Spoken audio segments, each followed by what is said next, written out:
नमस्कार, मी अर्चना आणि आपण पाहतात सी न्यूज चांगल्यासाठी बेधडक. बातमीपत्राची सुरुवात करूया हेडलाईन्सनी. सांगली पोलीस दलात 40 जागांसाठी भरती. उमेदवारांनी कोणतेही आमिष आणि भूलथापांना बळी पडू नये, जिल्हा पोलीस प्रमुख संदीप गुगे यांचे आवाहन.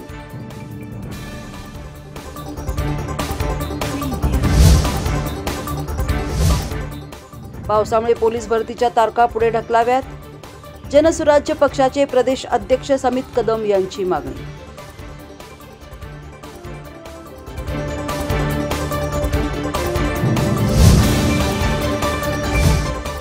आणि जिल्ह्यासह सांगली मिरज परिसरात बकरी ईद साजरी.